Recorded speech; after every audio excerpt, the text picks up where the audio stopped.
All right, good evening. I'm going to read the book Follow Me to Hell by Tom Clavin. Western Stories.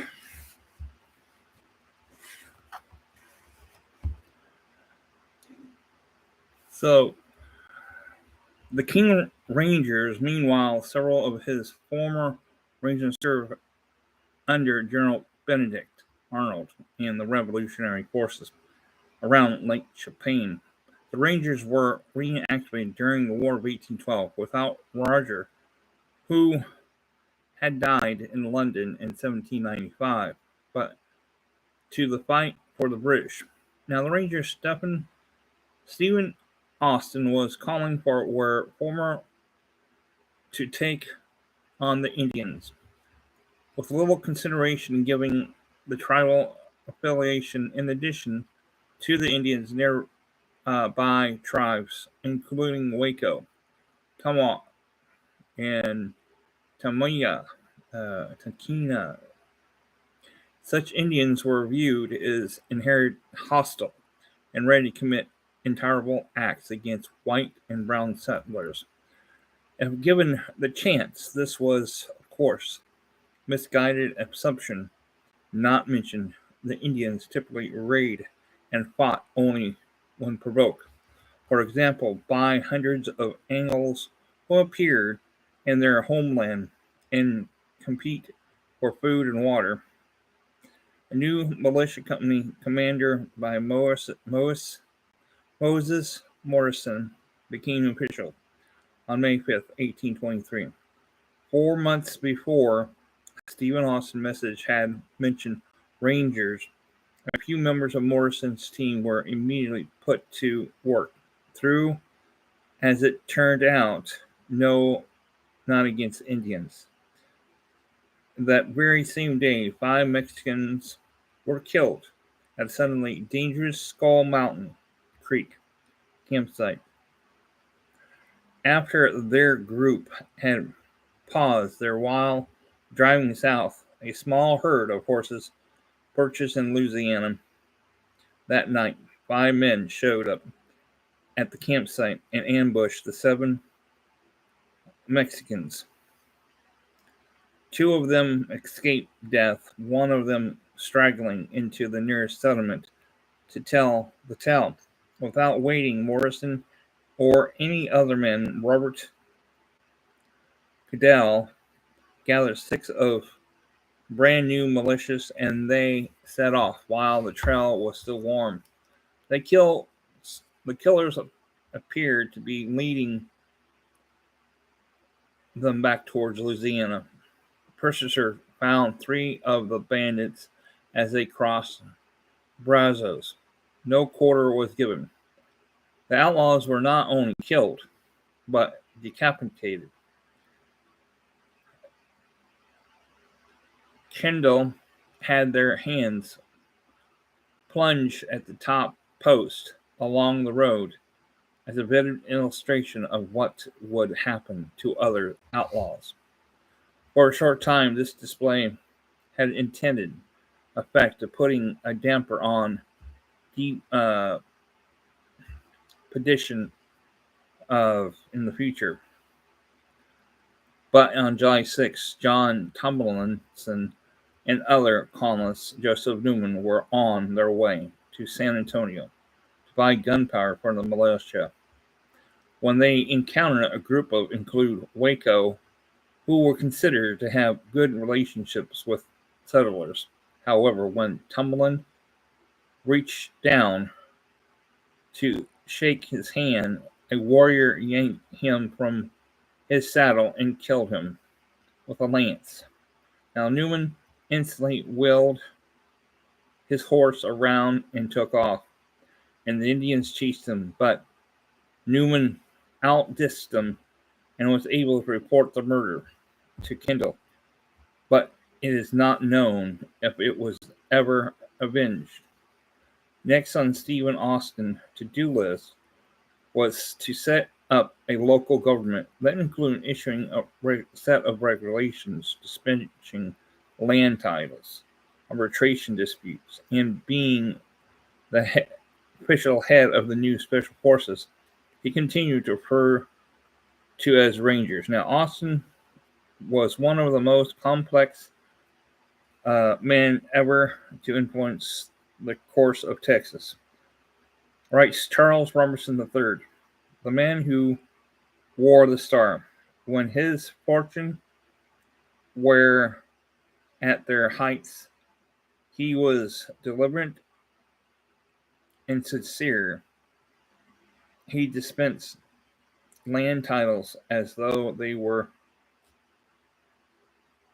fraudulent lord. Hey Mustang, how you doing? Like manager of the property, which affects they were as the sole administrator of colonization law and the only person authorized to deal with the government. He was suspected by many settlers of manipulation the law to his own benefit and their own expense. Whatever Austin's flaws, he had been the one who had finalized the deal that allowed colonist people to exist at all. A big step forward for Engels came in October 1824 when the government of Mexico issued a federal constitution of the United Mexican States, providing more power to the initial states that to the central government. The colonists were still residents of Mexico, Texas, but they were beginning to put more emphasis on Texas. Now, the pace of Anglo settlements there advanced further when the Colonization Act 1825 was enacted, boiled down to the basics. The government of Mexico would now charge newcomers a fee of only $100. Payment could spread out over 6 years, exchange for legal land. Americans pour into the province that requirements as they become Mexican citizens, and Catholic was taken seriously by some settlers, but not so much by majority. One might wonder if the authorities gasped the significance of another land rush to the territory was becoming more extension of the United States and less of Mexico. But even those officials did not understand. This went along with colonization because it appeared that the Angles had in fact become the target of the Indians and other hostiles, and that the militia was up to the challenge. Another reason Mexico allowed the land rush was that the government was occupied getting its house in order after many years of civil war, economic instability. In October 1824, 38-year-old Guadalupe Victoria is a veteran of the independent battle against Spain, and Augustin I was declared the first president of Mexico. He was now in charge of rebuilding an economic disaster by messy war of independence and economic blockade Spain had imposed. Among the first president's proposed archives achievement were establishment of national treasury and military academy, restoring Mexico City, building infrastructure, improving the education system, planning our canal, and opening new ports of shipping and beginning construction of National Museum and unmasking a conspiracy led by the monks named Juan Arena to restore Spanish rules.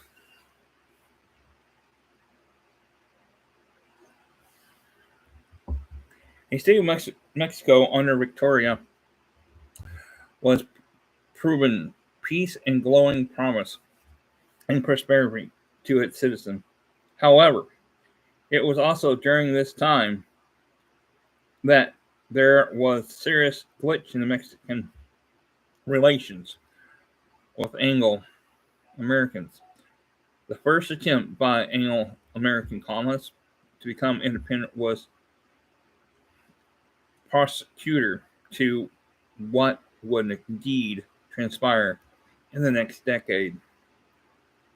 Hayden Edwards followed Austin's footsteps as impresario, receiving the land grant from the Mexican government in 1825.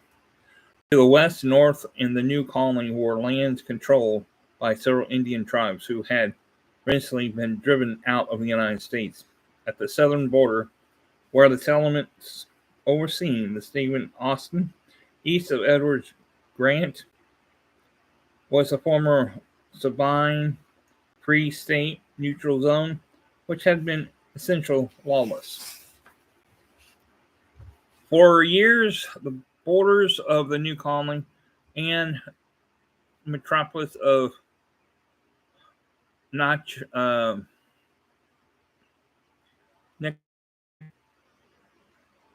at the Brazos area partial overlap, leading to uncertainty over who had jurisdiction. The majority of the established settlement lived outside the eastern border of the Edward colony.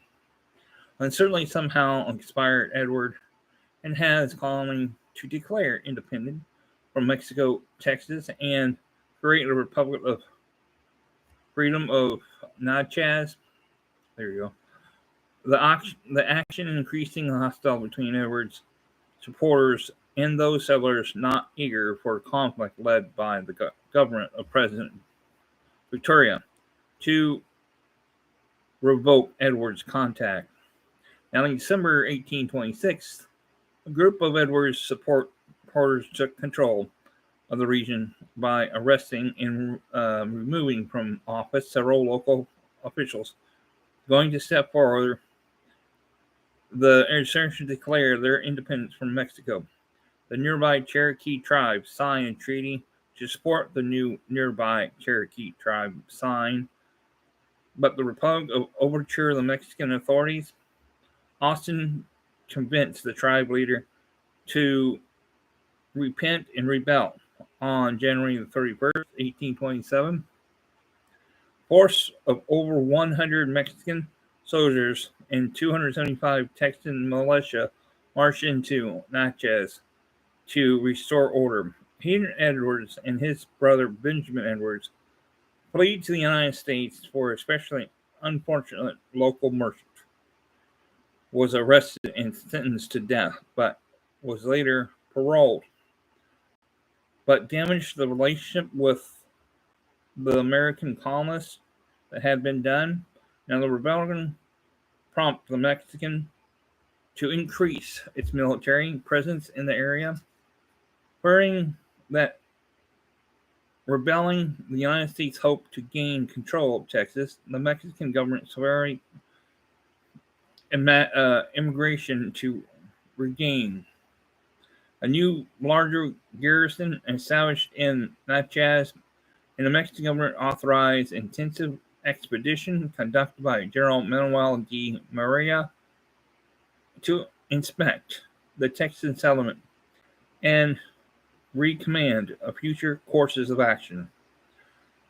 The Mexican general parts led to the law of April 6, 1830, which will further restrict immigrations in Texas. Some historians do indeed regard